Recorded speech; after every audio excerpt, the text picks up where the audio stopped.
Named after my great-grandmother, Bodil Marie C. Hildegard, I was born January 19, 1939 in Tyler, Minnesota.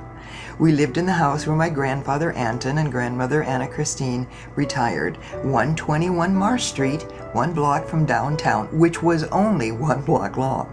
My middle name Rose is after my mother, and my nickname Nonnie is because I couldn't say honey when I was little. The other nickname Kris came later when I joined the Air Force because they couldn't pronounce Bodil.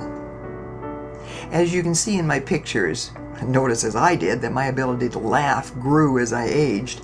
Until I put this video together, I had no idea how much fun I had living a life that has certainly been full, creative, and memorable. What a lucky gal I've been. Oh, and by the way, I'm not sure just how many different hair colors I've had, but I think I've used most of them.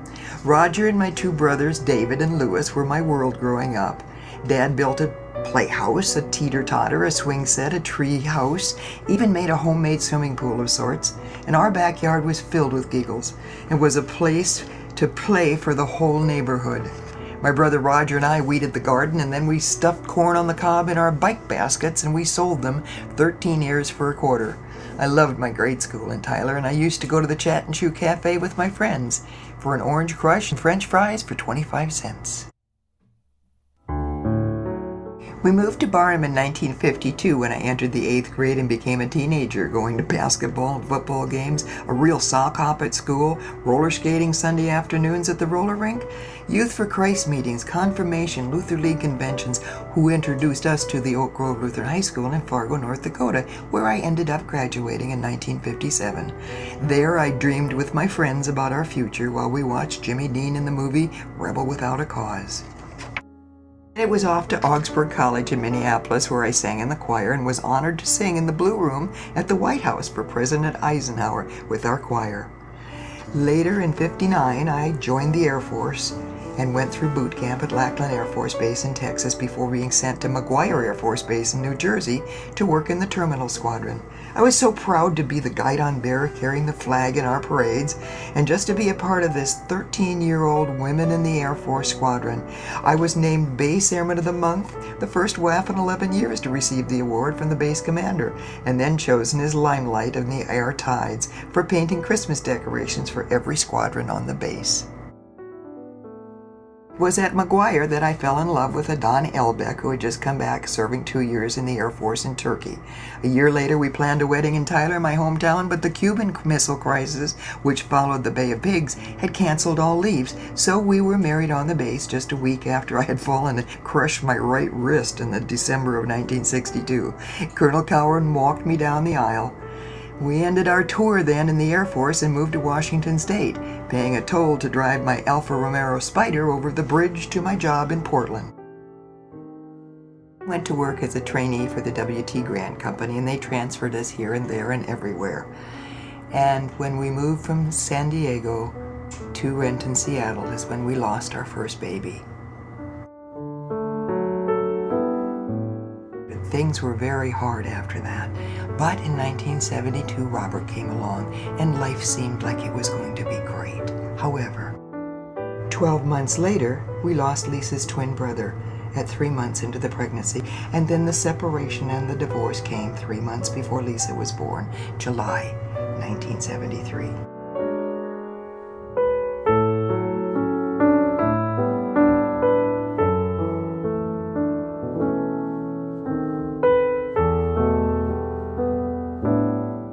I see the pictures now. Not everything was easy, but the kids and I had each other and had some wonderful times getting our lives together. I accepted a radio sales and production job with Ann and Bill Wallace, Lisa's godparents, in Ventura, California. I hired a live-in housekeeper from Guatemala who spoke no English and I spoke no Spanish, so we worked on our sign language and we survived. I loved this new creative career, not just selling, but creating commercials and a special character called Granelda Grunch, who rode the bus up and down Ventura County.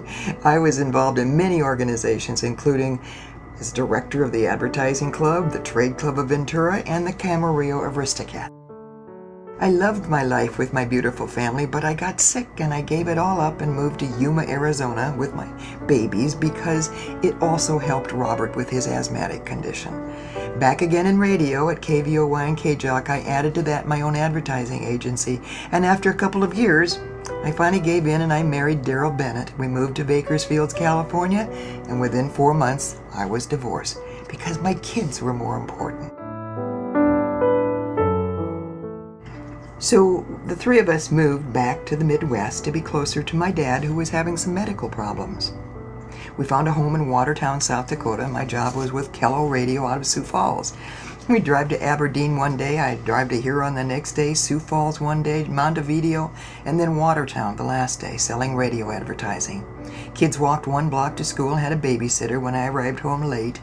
Robert was in the 1st grade and deeply in love with his teacher, and Lisa was in kindergarten.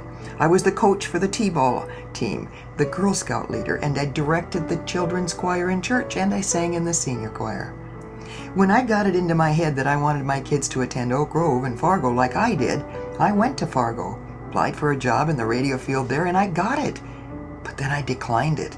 So when I talked to the minister, he said it sounded like I really wanted to go back to California and not Fargo. And he was so right.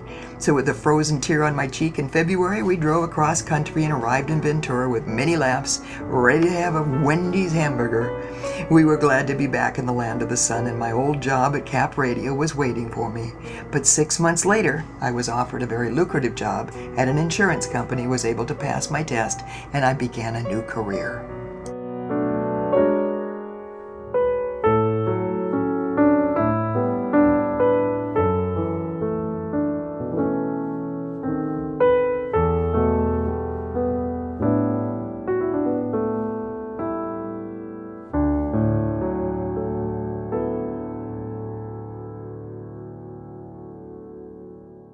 Worked for Beck, Brown and Dwyer in Ventura and Oxnard, and when they sold out in 1983, we moved to Las Vegas, where I worked for Blue Cross and Blue Shield there in Reno and many other companies.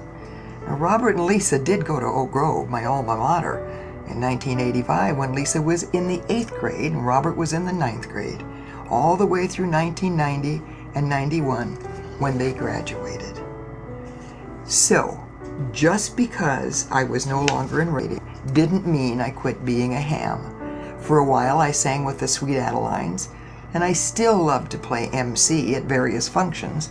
As a sample, I'm going to show you a couple of videos. One, the Students Against Drunk Driving video, which I hosted, and Lisa's senior homecoming along with my brother David's wedding.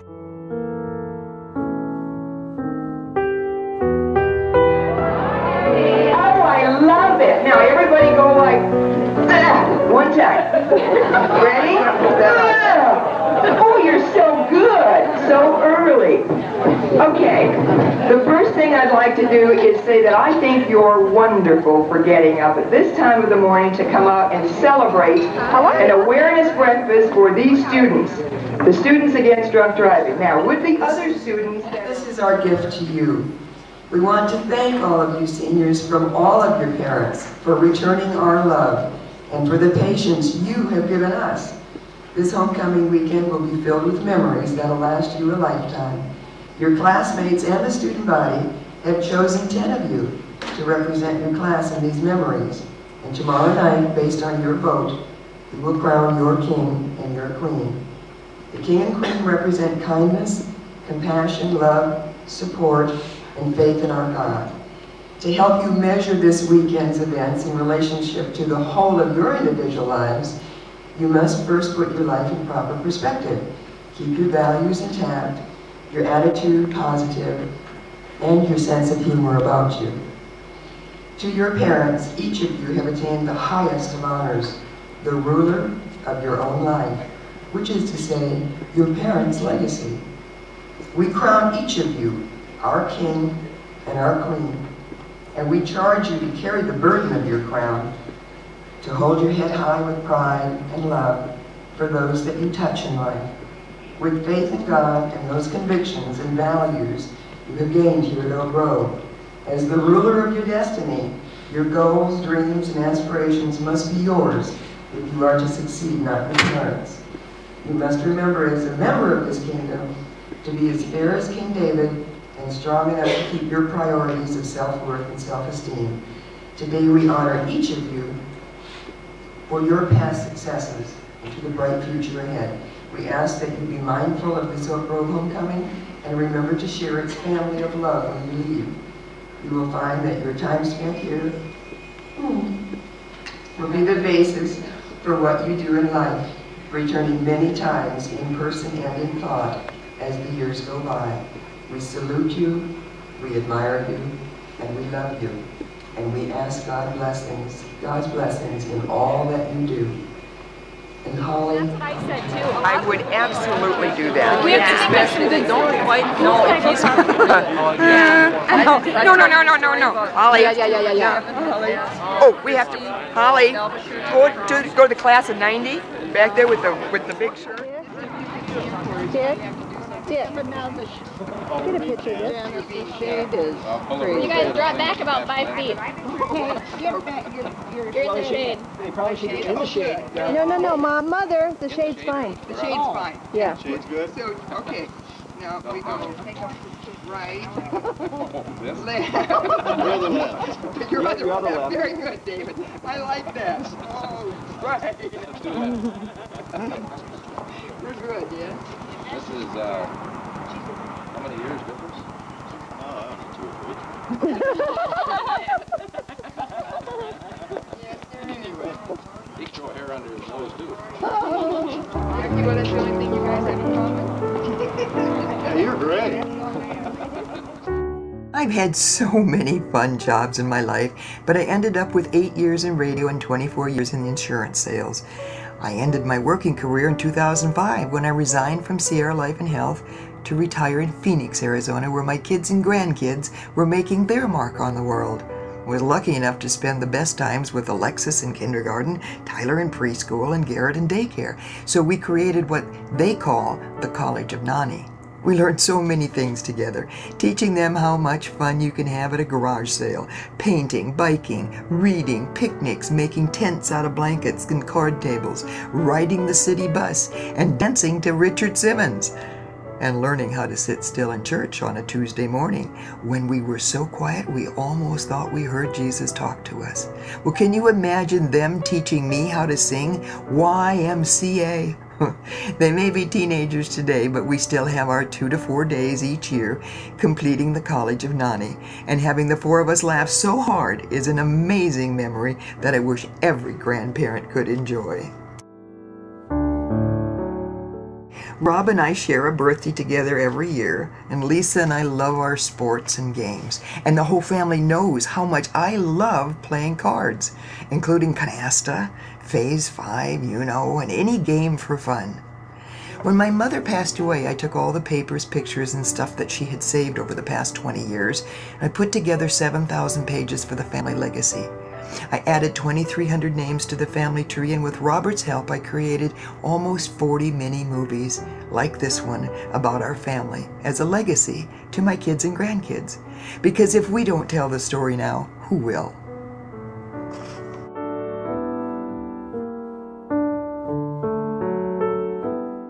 I'm just an old gal who really wanted to be Emma Jean Coca, but I've had just as much fun raising my kids and telling jokes to my clients. And I was someone who was absolutely gorgeous for all those years, yeah, of course, until some medical problems added way too many pounds. Oh, and by the way, I did quit smoking after 49 years. Well, I hope I've made a difference in the lives of some who I touched. I've had a great ride so far, laughing at life most of the way. I don't know how long it'll last, but I love Jesus, and I'm ready to go when he comes for me. So that's my story, and I'm sticking to it. As Bob Hope would say, thanks for the memories.